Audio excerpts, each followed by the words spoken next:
Okay, so alienation. This is by far the most fundamental concept of Marx's normative theory. Okay, the idea is that societies are good or bad societies, or legitimate or illegitimate society, i.e., the power that changes the behavior of the individual is legitimate if the society is not alienating. Okay, and that means alienating for a class's understanding of itself.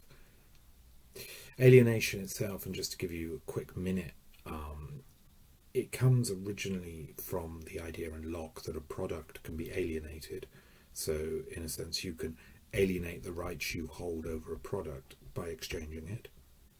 Okay, and that becomes, in Hegel, crucially important because there are parts of you you can alienate and parts of you can't alienate. So you can alienate the products of your labour, you can alienate your labour, but for Hegel you cannot alienate your reason or your personality. And his personality for him involves your religion, your cultural upbringing, which can't be alienated. I mean, it would also include for Hegel your gender, your sex, actually your class and your race. That's no longer the case. I think with technology we can overcome those things, and it's via Marx that we understand that, because Marx was the first to show that the culture defines what can be alienated and not alienated. Okay, what can be given away. Yet he then moves it into a normative space, which is that to be alienating is to see oneself as another. Okay, to see oneself not as oneself. It is to be divided from oneself, so to be taken away. And that's a crucial normative case, is that those societies which make alienation of class or identity are illegitimate. Okay, and this is where we go to his claim, is that private property inhibits the development of the human being's most important capacities, and this applies equally to both the workers and the capitalists. So, if you like, making sure that they're treated equally in the negotiation when we were talking about exploitation doesn't go far enough. It's not a solution. We must abolish private property, because there's something in private property and the institutions of private property that, making me think of myself as an individual in competition with others, alienates me from myself. The easiest way to sort of understand this, before I get into the slightly deeper approach, is just simply, look, there is so much of your life devoted to satisfying your needs. Okay, yours is very minimal. It's basically you going to Tesco's once a day and buying a dinner. That satisfies your needs. There's probably the money you have to make to pay your rent as well. Okay, so those are the two things. Once you've met those two things, everything else you can choose what to do with. However, in a state, in most societies and cultures, that surplus time becomes objects of oppression. So in a religious society, that then is devoted to religion, and your spare time should be producing value for the religion. In a feudal one, it's producing political power and oppression. So that surplus time is alienated from you, is taken away from you, and you don't recognize the products as worthwhile in it. Okay, now when you're a slave, oddly enough, Marx probably thinks you're freer, because you can see that, that the slaves who built the pyramids in Egypt knew that they were being forced to build pyramids for a god over there, and yeah, there was an ideology about the afterlife, and this was a godhead on earth, and maybe some of them believed that, but a lot of them just did it because otherwise they were going to get hit by a whip, and they knew they were being exploited. With capitalism, what we have, and this is the reification of gods, is we tend to think there's scarcity, so we've got to work together and work obeying rules in societies to satisfy our basic needs, and that may not be true. I have my doubts about that, but that has how we overcome scarcity, and we create abundance. And then when we've got abundance and we're producing enough to satisfy our basic needs, we've got our free time, and what we think is we can invest that in hobbies or pursue it or express our freedom, our individual freedom. And what Marx says is, well, actually the reification of values and exchange values actually oppresses us, because although we think we are choosing and making free decisions, it's the system itself which determines what has value. So, for example, most of us will work, satisfy our basic needs, and then say, oh, I need a bigger house. Oh, I need a Ferrari rather than just a car. And why do I need that? Well, it's because it involves me in a system of exchange of prestige. Other people will think better of me. If they think better of me, I will get better returns. I will be better than them. I'm in competition with them. And that means that my choices about what to do with my surplus time, or when my basic needs are satisfied and I can choose to be free, is taken away from me. And that's where alienation comes in, and that's what's wrong with capitalism. So here is the real critique. Capitalism, its base, the material relations between classes, and its superstructure, those values we believe to be binding, are harmful to human development. These values are a symptom of deeper system which inhibits the free fulfillment of my being. Alienation in Marx centers on the relationship between the worker, his environment, his other workers, the capitalist, his product, and it resolves itself into a critique based on the value of freedom, self-determination. Freedom is not ideological. Okay, that is the freedom of negative liberty. That is the freedom to do what I desire without being stopped. Okay, freedom is self-determination, means choosing one's ends. It's when I govern myself, I am free. Okay, so what then is the relationship between the worker and his product? Well, the product is my activity materialized. It's the objectification of the will in world. The object is recognized mine. As my words are recognized as an expression of my thoughts, so the product is recognized as an expression of my activity. It's mine. Okay, remember that is the original understanding, is that I produce the world through acting upon it. It is an expression of myself. The paradigm example of this is called the artist and the world, the artist and their work, the intimate relationship between them. In certain societies, in most societies, the product of one's activity is taken away from them and posited as not theirs. They cannot recognize themselves in them. It is alien to them because their activity is aimed towards ends that they themselves have not chosen. And if you like, there's a sort of existentialism here, a proto-existentialism, that I am free when I choose for myself, I objectify, and I am alienated or not free when I am chosen for, when the system sets the ends of my activity. In a system of private property, the second is generally the case, alienation. Alienation of practical human activity means that the object, the product, has the power over the worker. Okay, it oppresses the worker. What I produce is something I need to buy back. I need to exchange it for prestige. I need to sell it for my basic needs. Humans can satisfy their needs through the activity, which is power over nature. When the product belongs to someone, he needs to buy it. To buy it, he requires money. He gains money through selling his activity for the production of objects. Thus, the object is seen as not his, as belonging to the capitalist, not him. The human sees the object of his activity as alien. Furthermore, the activity which the worker sells in order to buy the object also appears alien and external to him. It's pursued for a purpose which is not his own. The labour is, in a sense, not his. It's not his activity. It is but the appearance of his activity. The worker sells his labour as a commodity, which he possesses rather than something he is. So activity becomes something that I possess and I can alienate.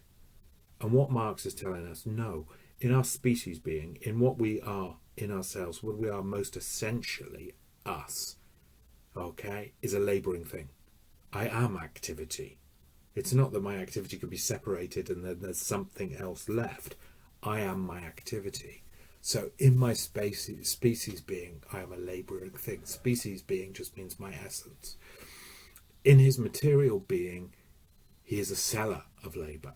So his species being and his material being here come into conflict. And that in capitalism creates an irreconcilable tension. The idea, I think, is derived via Hegel from Rousseau. Rousseau sees free action as obeying one's will, but in society men is split between what he wants and what he thinks is right, values. This means that it is externally governed by the structure of society. Rousseau's solution is simple. Man is free when he is governed by those laws and values he finds himself has chosen to make a democratic state, or a Kantian legislated and legislator at the same time. With Marx, man will be free when he is involved in the decision-making process that directs his own labour rather than constrained by an already existing system. And so it's not the worker, and this is a quotation, it is not the worker who uses the means of production, but the means of production which uses the worker. It is not living labour, species being, which realises itself in material labour as its objective organ, which is objectification, but it is material labour which conserves itself and grows by absorbing living labour to such an extent that it becomes a value-creating value capital in movement. Sorry. Capitalism has made the world topsy-turvy. It's reversed the world. Instead of activity creating the world, solidified material activity of the past determines what we do now. That is alienation. Alienation is fourfold. Firstly, the human is alienated from his environment, from nature. Nature is both a means of subsistence, as the satisfaction of man's needs, and the object of man's activity. It's there to be used. It is his initial relationship with reality. By selling his labour as a commodity, the human has to buy nature. That is, the satisfaction of his needs. Nature is seen as not his, but as belonging to someone else. It's already owned. It's private property. Therefore, he's got to do something intermediate to get in contact with nature, of which he's always been part. Secondly, it alienates the human from herself, himself. Humans differ from animals in that it is an animal's essence is given. The animal acts in such and such a way because it is determined by external causes. Humans, on the other hand, are conscious of their wills. Activity enables humans to overcome the immediate desires of wills through the creating of a world in which a human is liberated from immediate desires. Through activity, humans create the world as their world. Through activity, humans satisfy needs and also realize essences. Life for the human is to realize essence. However, under a system of private property, activity becomes the means to live and not its goal. Activity is therefore seen as alien, a commodity to be sold, rather than the most essential part of the human being. It alienates humans from their product, from objectified labour. The intellectual faculties of man's being becomes a means for man's being. The liberation from desire achieved through activity should allow man to realise his true freer nature. Instead, the achievements of objectified labour, the institutions, the societies, the world he has created, are seen as belonging to someone and must be bought in exchange. They must be approached through an intermediate. To buy them, man must sell his labour. Thus he is not freed from the need for activity, for basic activity. Lastly, alienated labour, the product, alienates the human being from the human being. Man's social relations should be communal. We should live together in a cooperative that aims towards a shared goal, a consensual shared goal, which is to a certain extent what liberalism tells us. But in that, the liberation from immediate desire helps others to realise their essence. Okay? Labour should be social labour. That's what it should be. It should be about us freeing up time and then democratically as a group deciding what has value and what we should invest in. So take, for example, our society, and I've asked you to think about utopias of the past. If we all got together, we work together to supply a state of abundance, so all our basic needs are met, what then matters? And if you think about it, what we actually spend our money on, what we exchange, really doesn't matter. Why is it the case that we are ruled by that? And remember, we're in this ideology that we say we can't get rid of capitalism because we wouldn't be able to survive. Well, that's in the interests of the system itself. The system of private property encourages us to look on others as to compete, as in competition with them, as to get above them. Remember the exploitation critique. You can easily be replaced in the system. In the university, you're given a mark and you want to get to the top of the class. You want to move up the order. Okay? You want to compete with other people to the job, to get the job. The worker, for Marx, is the most miserable commodity, because the more he produces, the more of his activity he puts into it, the cheaper the commodity becomes, and the cheaper his labour must be. The capitalist dominates the labourer through living labour, material labour, the system of production objectified by work. The worker does not use the means of production. The means of production use the worker. The world has become topsy-turvy. You exist in a state of false consciousness. You see yourself as a commodity. You see yourself as possessing labour rather than being activity. And that is ideology. That is a false, regressive self-understanding. What then is the true essence of man? What is Marx's alternative? There's a long quotation that I just want to go through here. And it's probably best you put it on pause and read through that. Okay? And then when you come back, I shall just carry on a little bit. So, for a creative act to be the expression of a human as opposed to a machinic or material activity, okay, so it can't be determined by immediate needs to feed one's family, to feed oneself, to reproduce. It's got to be free. You've got to separate yourself from nature. It's also got to be free from material labour. It's got to be the agent who creates must be able to see what they produce as worthwhile and valuable to him and others, and to know that it's his free choice to produce it. Okay, that he's been involved in the decision-making process, so that as a society we've got together and decided where should our surplus labour go, where should our free time go, what has value. You know, in Egypt they said, well, building a pyramid, that has value. People probably didn't agree, therefore they used whips. Okay, in medieval society it would have been the church, the production of churches and great artworks would have been seen as valuable.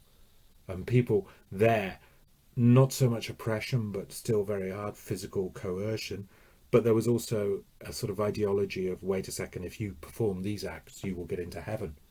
Okay, so it's in your interest. A false ideology there, in many respects.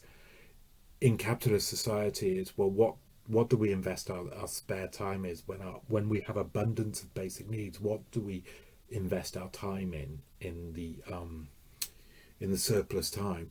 And the answer is prestige, social competition, getting better than other people, having better goods than other people, having the latest gizmos and gadgets, and so on and so forth. And why? Not for the gizmos or gadgets themselves, because the iPhone is still actually just a phone. It's to have social prestige, so people go, ooh, you've got the latest iPhone. Okay, so you're exchanging symbols. The reification or exchange values are themselves the point of exchanges. In the quotation that I asked you to read in the pause, you will see that he's criticizing Adam Smith. Adam Smith is the idea that when someone's needs are met, they would stop labouring.